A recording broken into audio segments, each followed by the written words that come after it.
चलिए friends, continue कर रहे हैं हमारे chapter final account with adjustment. ठीक है जी। अब जितने भी मैंने केसेस कराए थे, अब आपको अब आपके सामने एक फुल फ्लैश क्वेश्चन नजर आ रहा है सर। ठीक है जी। तो full flash question sir, trial balance हमें दे रखा है सर गणेशा का, सारी इन्फॉर्मेशन दे रखी है सर, कैपिटल फर्नीचर वगैरह ये सब दे रखा है हमारे को। ठीक है, उसके बाद हमारे को एडिशन इन्फॉर्मेशन दे रखी है। और अब हमें इसमें करना क्या है, इस एडिशन इन्फॉर्मेशन से क्वेश्चन को स्टार्ट करना है। पहले ट्रेडिंग, फिर बी एंगल और फिर बैलेंस शीट। ठीक है जी। तो अब आप एक बार इसका ट्रायल बैलेंस का आप देख लीजिए, स्क्रीनशॉट ले लीजिए, और फिर उसके बाद एडिशन इन्फॉर्मेशन देख लीजिए, ट्रायल बैलेंस, और अब आपकी ये एडिशन इन्फॉर्मेशन। चलिए फ्रेंड्स, सबसे पहले देखिए इस क्वेश्चन को सोल्व करते वक्त कि पहले हमें सारी फॉर्मेटिंग बना देनी है। ट्रेडिंग अकाउंट की फॉर्मेटिंग बना दी सर हमने। ठीक है सर। उसके बाद हमने पीएनएल अकाउंट की फॉर्मेटिंग बना दी सर। फिर हमने बैलेंस शीट की जो फॉर्मेटिंग है वो भी बना दी, हमने सारी की सारी फॉर्मेटिंग बना दी। अब जिसमें जो फिगर जाती रहेगी हम डालते रहेंगे सर। तो we have to start from the additional information. इससे स्टार्ट करना है एडिशन इन्फॉर्मेशन से। पहली एडिशन इन्फॉर्मेशन सर हमें नजर आ रही है, आउटस्टैंडिंग वेजेस 5000। ठीक है सर। अब हमें पता है वेजेस सर ट्रेडिंग अकाउंट में जाता है। चलिए, तो ट्रेडिंग अकाउंट के अंदर सर अब हमें पता है सर जगह छोड़ रहे हैं हम ओपनिंग स्टॉक की और परचेजेस की। तो इसलिए इतनी जगह छोड़ के हम लिख रहे हैं सर वेजेस। तो अब आउटस्टैंडिंग वेजेस कितने सर 5000। तो ऐड होगी सर आउटस्टैंडिंग 5000। अब ध्यान दीजिए सर, बैलेंस शीट में वेजेस कितने की दे रखी है सर हमें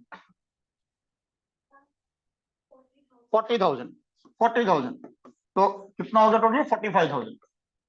भाई हमारे 40,000 हम पे कर चुके हैं, 5,000 वेजेस हमारी आउटस्टैंडिंग है, नहीं पे करी सो व्हाट, एक्सपेंस तो इस साल का है ना, तो हमने क्या करा ऐड, ये सिखाया था। अब आउटस्टैंडिंग वेजेस बैलेंस शीट में लेफ्ट साइड में सर आउटस्टैंडिंग वेजेस 5,000। तो एडिशनल इन्फॉर्मेशन की डबल एंट्री कंप्लीट हो गई सर। ठीक हो गया, जिसको हम भूल गए थे। अगला सर, नेक्स्ट उसने कहा सर हमारे से salary include 2,000 credit in advance, यानी 2,000 की प्रीपेड सैलरी है। तो सैलरी कहाँ जाती थी, पीएनएल में, पीएनएल में आ गए सर। ठीक है सर। सैलरी तो जो इस साल की नहीं है तो प्रीपेड माइनस करोगे सर, अगले साल की है। ठीक है जी। तो ये प्रीपेड सैलरी कितने की है सर 2,000 की। अब ट्रायल बैलेंस में देखते हैं सर सैलरी हम कितनी पे कर चुके हैं, 60,000। 60,000। तो इसका मतलब इस साल का हमारी सैलरी का खर्चा कितना हुआ 58। ठीक है, 2,000 तो हमने नेक्स्ट ईयर की पे करी है, वो इस साल का खर्चा नहीं है। तो बैलेंस शीट में सर प्रीपेड सैलरी एसेट्स हमारी, प्रीपेड सैलरी 2,000। आई बात सुनिए सर। चले जी अगला, इंश्योरेंस 2,000 की प्रीपेड कर दी सर हमने। तो प्रीपेड इंश्योरेंस ये भी एसेट्स है सर हमारी।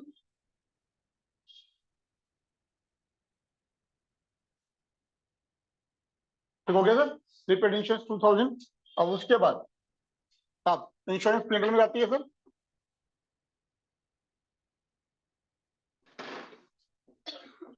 इंश्योरेंस। ठीक है जी, लेस प्रीपेड।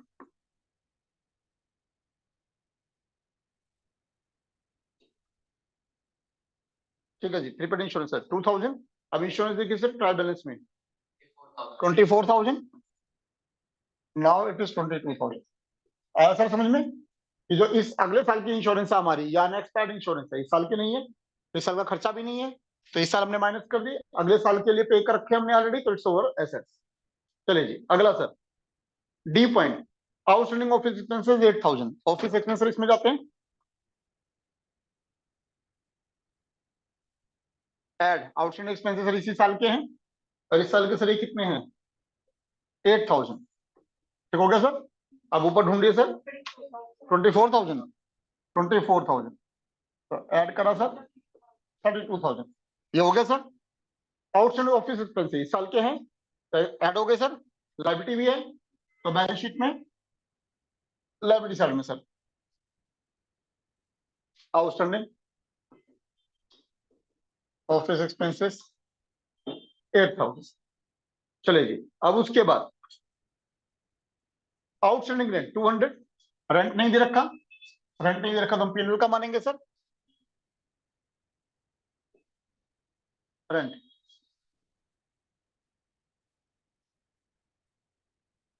Plus outstanding 200। अब ट्रायल बैलेंस में देखिए सर 30,000।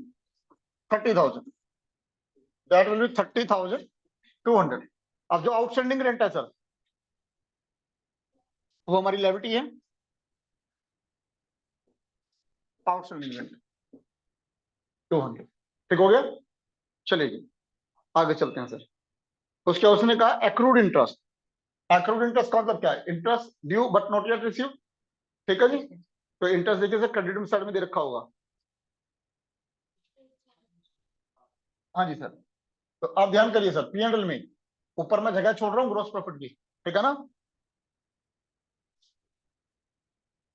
इंटरेस्ट क्रेडिट साइड में देखिए कितना दे रखा है, 8000 प्लस एक्रूड 500, 8500, ठीक हो गया सर। अब एक्रूड इंटरेस्ट, जो इंटरेस्ट हमारा ड्यू हो गया लेकिन मिला नहीं है, so over asset next side में मिल जाएगा, तो बैलेंस शीट में एसेट साइड में सर एक्रूड इंटरेस्ट 500, ठीक हो गया सर। चलिए next, closing stock and trade sir 60,000। तो सर बैलेंस शीट में एसेट साइड में स्टॉक 60,000, ठीक है जी। ट्रेडिंग अकाउंट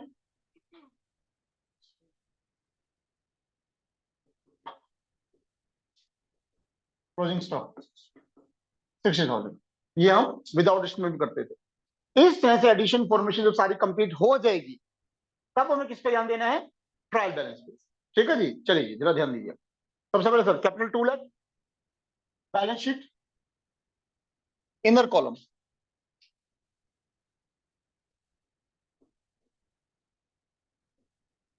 टूल है, ठीक हो गया सर।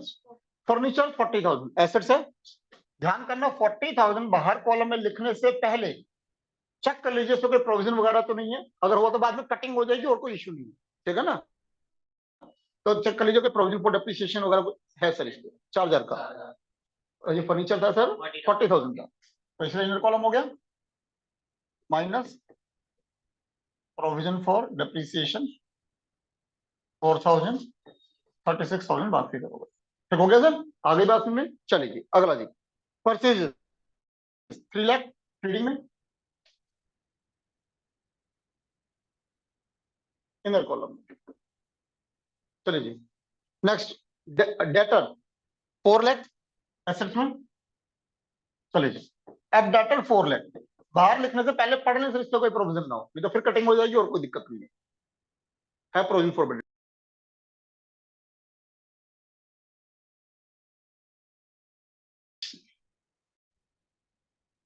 हाँ जी सर। तो यहाँ पे डेटर का अमाउंट सर में दे रखा है 4 लाख, ठीक है जी। तो सर अब यहाँ पे minus provision for doubtful debts या बैड डेट्स वट जो भी हैं, ठीक है जी। तो अभी आपने बताया सर 12,000, द फिगर इज 3,88,000। तो ये समझा रहा हूँ सर, ये कहानी तब होगी, ये पीछे हम पिछले चक्कर में भी कर चुके हैं। फिर समझा रहा हूँ ये ट्रीटमेंट लेस करके तब होगा जब कोई एडिशन इन्फॉर्मेशन आपको बैड डेट्स और प्रोविजन फॉर बैड डेट्स के लिए नहीं दे रखी होगी। अगर दे रखी होगी तो वो भी मुझे सिखाना आपको बाकी है, फिर उसके बाद ये ट्रीटमेंट नहीं रहेगा, ठीक हो गया। चलिए जी आगे चलते हैं। डेटर्स हो गया, उसके बाद इंटरेस्ट का ट्रीटमेंट सर कर चुके हम ऑलरेडी। सैलरी 60,000 सर कर चुके हैं ट्रीटमेंट ऑलरेडी। दोबारा ट्रीटमेंट मत कर देना, पता चला स्टूडेंट गलती क्या करता है, सैलरी का ट्रीटमेंट हो गया भूल जाता है, सैलरी दोबारा 60,000 यहाँ लिख देता है, मिला लो बैलेंस शीट कैसे मिलेगी। इंटरेस्ट और क्रेडिट में 8,000 ट्रीटमेंट कर चुका है, ध्यान नहीं दिया, दोबारा इंटरेस्ट 8,000 लिख लिया, मिला लो गलती कहां से मिलाओगे अब। तो थोड़ा सा ध्यान, थोड़ा सा पेशेंस, ठीक है जी। इंटरेस्ट हो चुका है, सैलरी हो चुका है सर। सेल्स 6,42,000 ट्रेडिंग में, ये सर सेल्स 6,42,000। चलिए और उसके बाद purchase return 10,000 minus purchase return 10,000, 2,90,000 बाहर गया। हाँ सर। उसके बाद वेजेस हो चुका है सर ऑलरेडी, वेजेस हो चुका है ऑलरेडी। फिर उसके बाद रेंट हो चुका है ऑलरेडी, ठीक है जी। उसके बाद sir sales return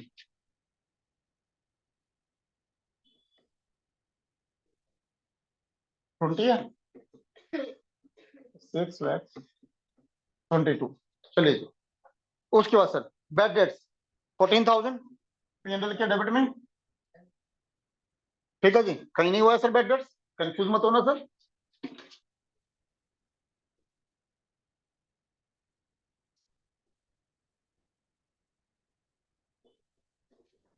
bad debts, amount is 14,000। जो हमारा ट्रीटमेंट हुआ है वो प्रोविजन फॉर बेड डेट्स का होता, कंफ्यूज मत करना। प्रोविजन फॉर बेड डेट्स का ट्रीटमेंट हुआ था जो हमने बैलेंस शीट में डेटर में से माइनस करा था। It is a bed date, नुकसान है, खर्चा है, आपने डेबिट में डाल दिया सर। क्रेडिटर्स 240 बैलेंस शीट में,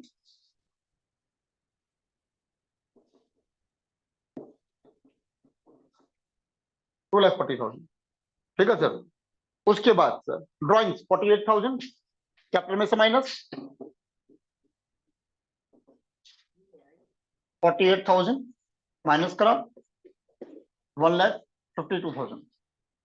प्रोविजन फॉर बेड डेट्स हो चुका है सर, दोबारा ट्रीटमेंट मत कर देना।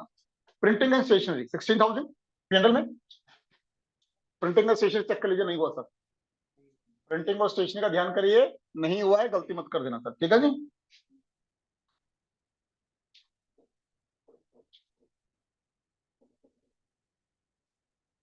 Printing and stationery amount is 16,000।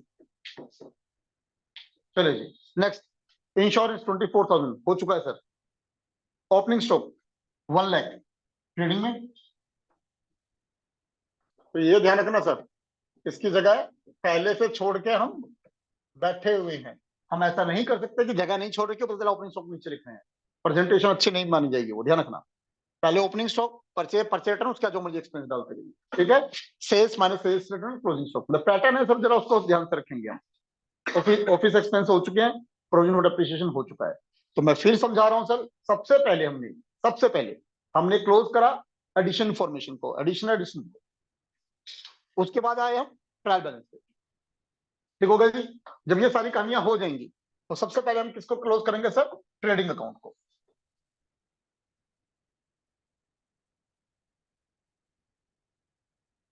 चलिए जी, तो सबसे पहले सर ट्रेडिंग अकाउंट को, अकाउंट से हमें पता है सर, नीचे में डबल लाइन मारने का मतलब कर रहा है टोटल, तो हम टोटल कर रहे हैं सर, ठीक है जी। अब देखिए सर, यही साइड बड़ी है 6,82,000, 6,82,000, ठीक है जी। तो अब ये हमारा क्या निकला ग्रॉस प्रॉफिट? 2,47,000। चलिए ठीक हो गया सर, इज दैट क्लियर? अब सर ये ग्रॉस प्रॉफिट आपका पीएनएल अकाउंट,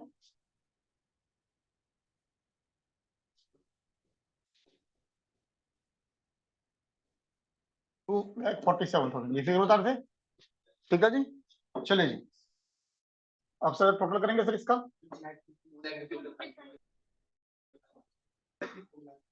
2,55,500, 2,55,500, ओके, 2,55,500। अब ये क्या आएगा हमारा नेट प्रॉफिट?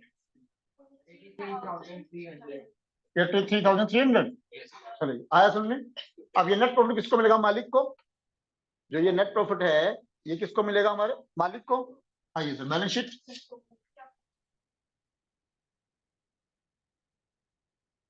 प्लस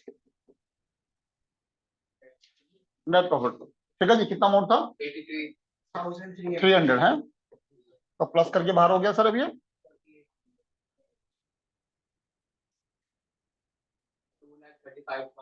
235, देखो ठीक हो गया। अगली बात सुनिए, चलिए जी अब क्या करोगे सर? बैलेंस शीट का सर टोटल करोगे थोड़ा सा। 4,88,500, दोनों सर का टैली कर लिया, सेम आ रहा है। चलिए बताइए सर, आया पैटर्न समझ में? बहुत बढ़िया। अब जैसे मैंने क्वेश्चन करा दिया, अब ये क्वेश्चन आपको ट्राई करना है सर, समझ गए जी। तो आप जैसे ये क्वेश्चन दे रखा है आपको, फिर से आपको यहाँ पे जो है ट्रायल बैलेंस दे रखा है। ट्रायल बैलेंस के बाद आपको यहाँ पे एडिशनल इंफॉर्मेशन दे रखी है, ठीक है जी। तो now you have to attend. तो आप ये देखेंगे, इसमें आपको कुछ नया नजर नहीं आएगा। क्लोजिंग स्टॉक सर कर चुके, पिछले क्वेश्चन में करा चुका हूँ। Wages and salary outstanding sir दोनों ऐड होती हैं, बैलेंस शीट में लायबिलिटी में आती है, मैं करा चुका हूँ आपको। Interest outstanding 1200, interest outstanding sir कई बार फंसाने के चक्कर में गेम खेल जाता है क्वेश्चन। आउटस्टैंडिंग और एक्रूड से हमने पढ़ा है कि आउटस्टैंडिंग एक्सपेंस के लिए बोलते हैं और एक्रूड इनकम के लिए बोलते हैं, लेकिन सर यहाँ पे घपलेबाजी कर देते हैं क्वेश्चन, कि पता चलता है इनकम है उसके लिए भी आउटस्टैंडिंग लिख दिया। आप मेरी बात समझ रहे हो? इनकम है उस एक्रूड की जगह आउटस्टैंडिंग लिख दिया, या एक्सपेंसेस में आउटस्टैंडिंग की जगह एक्रूड लिख दिया। तो ध्यान से पढ़ना। तो अब इंटरेस्ट आउटस्टैंडिंग 1200 का, तो अब ये इंटरेस्ट हमारा इनकम है, एक्सपेंस है, ये हमारे को बदल जाएगा इंटरेस्ट के बैलेंस से। अब सर जो इंटरेस्ट का बैलेंस जो आपको दे रखा है वो डेबिट में दे रखा है ना, डेबिट में दे रखा है ना, तो ये एक्सपेंस है, आ गई बात में। लेकिन अगर यही चीज अगर क्रेडिट में दे रखी होती तो कहानी ट्विस्ट हो जाता। आ रही है मेरी बात सुनने, चलिए। तो अब यानी कि आउटस्टैंडिंग इंटरेस्ट का ट्रीटमेंट हम कर चुके हैं सर, इंटरेस्ट में ऐड हो जाएगा पीएनएल में और बैलेंस शीट में लायबिलिटी। फिर का प्रीपेड इंश्योरेंस या अनएक्सपायर्ड इंश्योरेंस, एक ही बात है सर। तो आपको पता है इस साल की इंश्योरेंस का अमाउंट नहीं है, अगले साल का है, तो पीएनएल में इंश्योरेंस में से माइनस और बैलेंस शीट में एसेट सर। ठीक, उसके बाद सर ट्रायल बैलेंस का ट्रीटमेंट सारा आप जो है, जहां आपने एडिशन फॉर्मेशन का ट्रीटमेंट कर दिया, तो ट्रायल बैलेंस पे आपको ट्रीटमेंट उनका करना है जिसका ट्रीटमेंट पहले नहीं हुआ। और वो ट्रीटमेंट कैसे होगा ये हम पिछले चैप्टर में थ्रू आउट हमने वही पढ़ा। अगर एडिशन को हटा दूं तो ट्रायल बैलेंस का ट्रीटमेंट क्या होगा, यही तो पढ़ा है पिछले चैप्टर में, दैट्स इट। तो जीएसटी, अब जीएसटी में पढ़ चुके हैं सर। अब जरा ध्यान करिए सर, अब मान लीजिए कोई हम एक्सपेंस पे कर रहे हैं और पता चला उस एक्सपेंस पे भी जीएसटी लग रहा है। एग्जांपल, आप टेलीफोन का बिल पे कर रहे हो, बिजली का बिल पे कर रहे हो, पता चला उसमें भी जीएसटी लग रहा है। पता चला हमको रेंट पे कर रहे हैं, उस पर भी जीएसटी लग रहा है। बात आ रही है सुनने, तो जरा ध्यान दीजिए सर। तो मैंने कहा कि अगर मान लो जीएसटी लग रहा है, तो आपने कहा एक्सपेंसेस, एक से एक फिगर। तो हमने कहा सर एक्सपेंस मान लेते हैं सर हम एक मिनट के लिए 10,000 का, तो जिस एक्सपेंस की बात कर रहे हैं वो एक्सपेंस 10,000 का है। आप मेरी बात समझ रहे हैं, चलिए। तो हमने कहा सर ये एक्सपेंस 10,000 का है। अब पता चला इस पर जो जीएसटी है, जो जीएसटी है 10%, 10% मान लीजिए एक फिगर, ठीक है जी। तो 1,000 ये हो गई और 1,000 ये हो गई।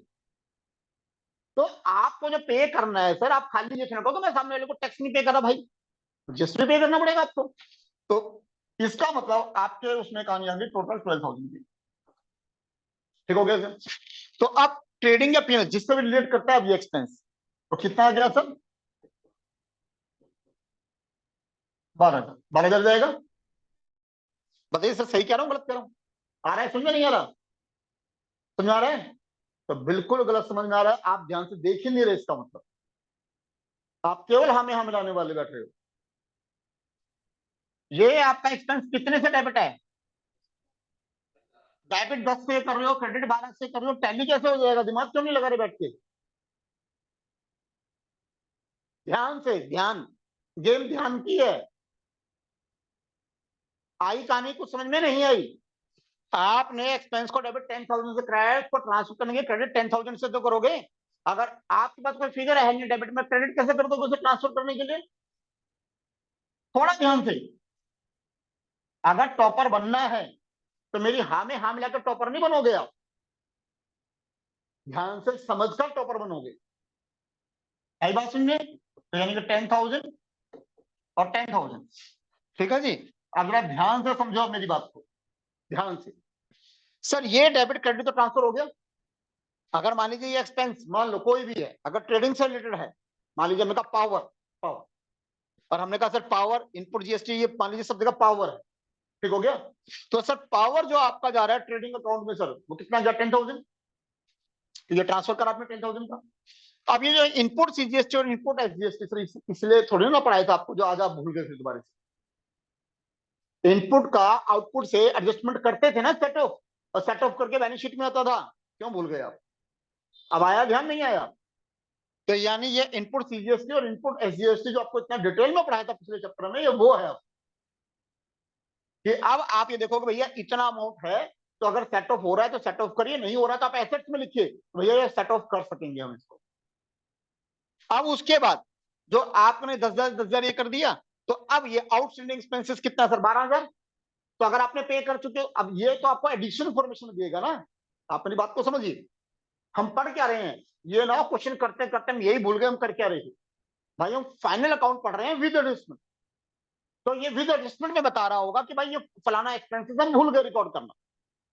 सुनिए मेरी बात को ध्यान से, वो क्या बोल रहा होगा कि ये एक्सपेंस हम रिकॉर्ड करना भूल गए 10,000 का, और साथ में लिख रहा होगा उसके आगे कि जीएसटी एप्लीकेबल 10%, 10%।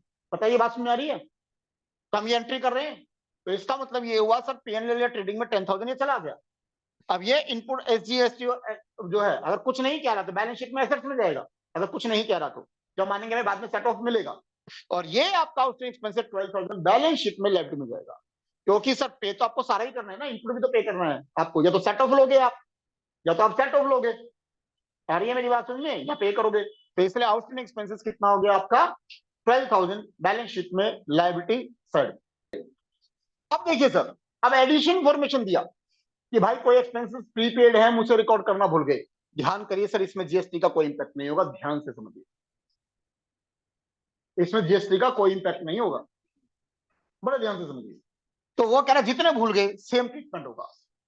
अगर आप कहो तो मैं ढंग से लॉजिक दूं कि ऐसा क्यों होगा, चलिए तो कंसेप्ट को समझो सर। मान लीजिए आपको ट्रायल बैलेंस में ये प्रीपेड एक्सपेंसेस 20,000 दे रखा है। जरा सोचिए, आपको जो एक्सपेंसेस दे रखा है, सॉरी प्रीपेड नहीं, एक्सपेंस दे रखा है 20,000 का, तो वो एक्सपेंस कैसे आया होगा सर? वो expenses input CGST, input SGST to cash या बैंक, ऐसे करके आया होगा सर। और मान लीजिए 1 मिनट के लिए सर ये 20,000 है, एक फिगर, सर ये 500 है, ये 500 है, दैट इज 21,000, ये कर रखा है सर।